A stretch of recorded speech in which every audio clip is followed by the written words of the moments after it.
Thank you very much.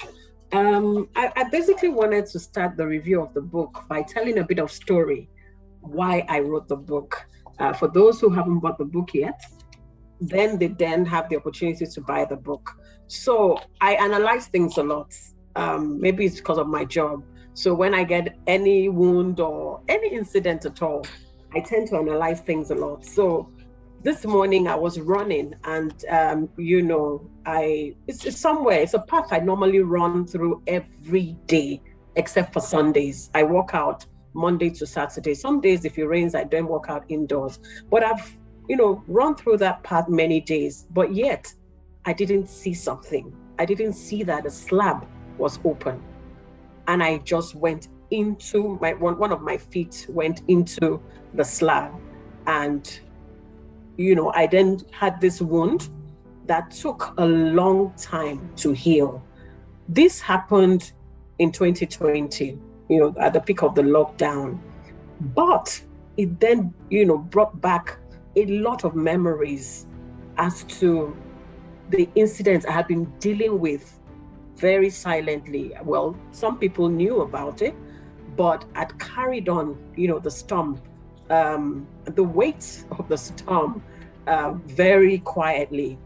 So the wound I had from just running that morning, I'd spent months nursing the wounds. The experts, from the doctors in the hospital told me to, treat it, do what I need to do. I followed their instructions. And as the wound healed, it left a very ugly scar. I still have that scar on my left foot, just above my ankle. And I resorted, at some point to start wearing jumpsuits or trousers. I was running away from wearing shorts any longer because of that scar. I was somewhat ashamed of the scar. That's the reality. So the incident further opened my eyes to see again how life works. And it definitely then helped me put into perspective all of my experiences that I've, gathered over the years. It brings me then into, why did I write the book? Recollect, I said I stopped wearing shorts because I was ashamed of the scars. What my husband went through, he went for a meeting in the UK, and the next thing I got a call that I had to come to the UK. Thank God I had a visa. Thank God I could even afford, to make that journey, even though I was helped by many people. And you see a lot of that unfolding as I talk about my favorite chapters in the book. But after that incident, life was never the same. I wasn't prepared for the news that I was about to receive. Or I eventually then received the news, made the journey, found my husband in ICU, not recognizing anybody. I then started to cry a lot, to be honest. We had a lot of dreams. I've known him since I was 21. He was 22. We were in school together. We've grown to the point where we ended up getting married. We speak about our dreams and our visions a lot of times. And to then see this happen, of course, a lot of things started running through my mind. So just like when I fell, I wasn't prepared for the news. Neither was I prepared for the journey ahead. So in life, we lost a lot of dreams. We make plans. We think we have everything figured out. You want to get married, you want that career, you want to tour the world, you want to build a family, you want, but life then happens and we realize how very unprepared we are. That has been my story. So we may not have control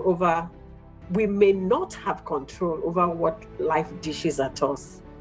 But I have survived this far because I have decided to control how I react to what has come my way, which was a huge storm. So in this book, what I've done is, like you said earlier on, sir, is to share my journey, share my experience, share my coping mechanisms, and how I've juggled family. In the process of all of this, I was a young marketer, and I'd had to rise to the position where I am. So I was juggling many things, juggling my career, my family. My young boys were 10 and 9 at the time. Maintaining other relationships. I had my mom, my dad passed on a year after, dealing with my husband's incident. I have siblings, I have nieces, nephews, I have a huge community of friends, mentors, mentees, and I was still able to juggle all of that and manage all of those relationships. So basically, my life experiences taught me that you would have wounds, and some of those wounds could be very painful, very painful. The journey to healing will not always be instant. The scars that come with a lot of the wounds we have might be shameful, but we have to rise above it all. We have to live with it, and choose to live the life of purpose amidst all the pain and all the noise and the storm that we face.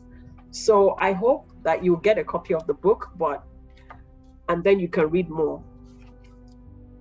My favorite chapters are 2 chapters in the book. You would have to get the book anyway if you haven't read it already.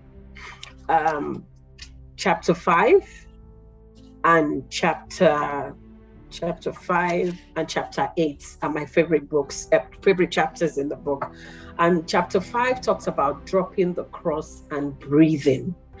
And in a nutshell, what that chapter talks about is you have to find what makes you happy. You have to make that time to drop the burden so that you can keep living.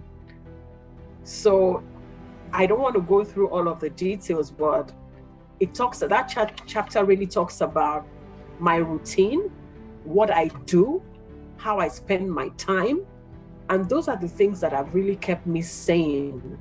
In that chapter, I don't know, I haven't found anybody yet. I haven't gone into the Guinness Book of World Records to check, how many people have the amount of pictures that I have, but I love pictures. They make me extremely happy. I take pictures of everything. This morning, I was going for my normal walk. I saw a bird, just sitting up on the wire there. I took a picture of it because I just thought it was ministering to me on another level. So I had to find happy places, things that I will do to keep myself sane whilst living with the pain of the scar and the weight of the storm that hit my family and I.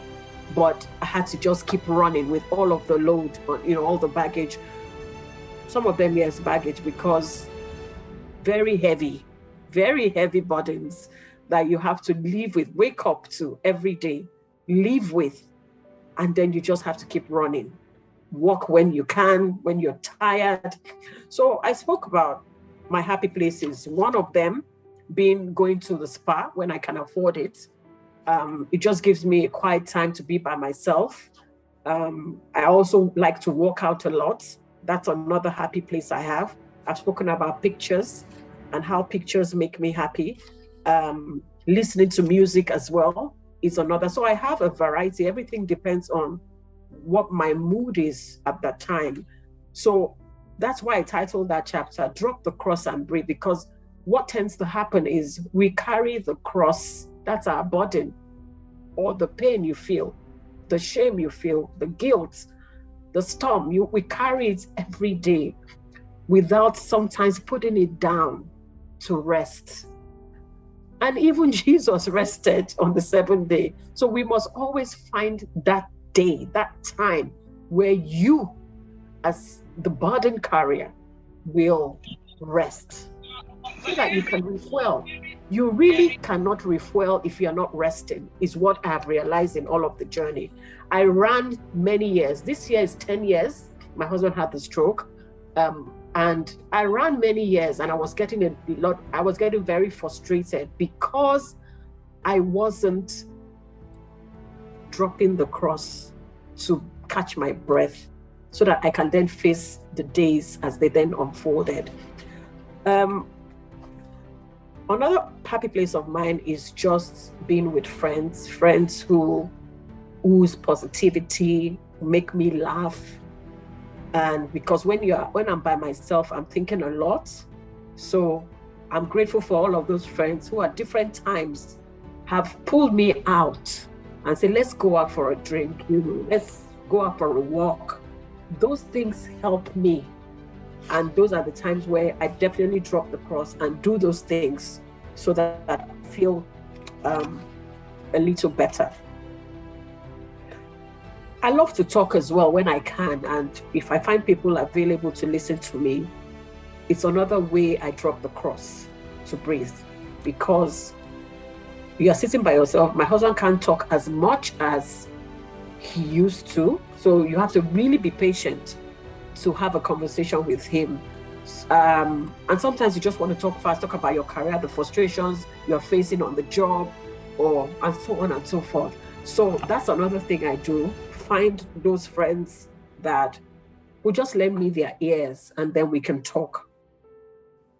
So I will encourage you, you might find various chapters of the book interesting, but for me, this is one thing I am a big advocate of at the moment: letting people know that they need to find their happy places. Frustration sets in when you do not have an outlet where you can just think, you can breathe and be happy again, even though the storm doesn't seem to be, disappearing. The other chapter that I would like to talk about is Reasons and Seasons, and it talks about relationship. If you recollect, I said just now about how friends are, spending time with friends whose positivity is one of my happy place. Reasons and Seasons is another one, and it really speaks to me. I also think a lot, and you won't blame me. Sometimes you're sitting by yourself and it's very quiet. All you can do is think, but not allow the thoughts. Don't allow the thoughts bury you, but still stand above everything that you're thinking about. I said in the book that, every relationship has a purpose, and those relationships could be time bound. I've learned a lesson all through, whilst spending 5 months in hospital with my husband in the UK. Find out that there were your hopes, your wishes were, oh, this person has me and will definitely sort us out. But you then realize that God will use anybody he chooses to use, because it is that person's time and season to step in as your helper, as your support. And this is what I found out along my journey as well.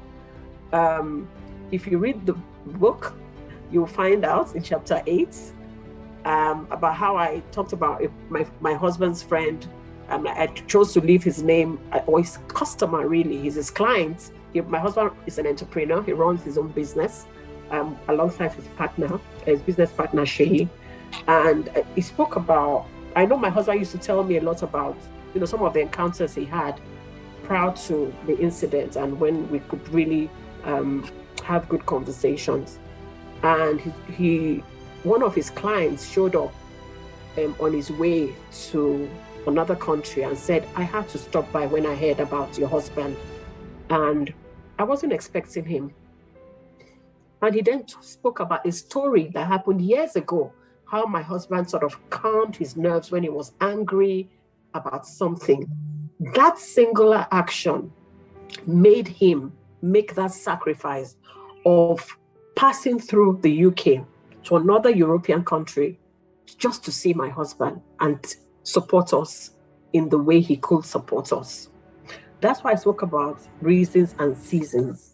Relationships are for different reasons. People will not always be there, and that's the reality of life. Some people will always be there, no matter what you face.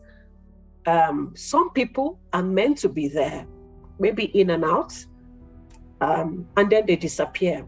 They've done their bits as ordained by God. Some other people will come for a particular reason, for a particular season.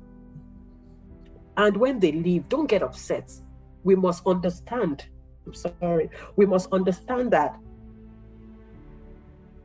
things are transiting and things happen for a reason, and God will position whoever he chooses.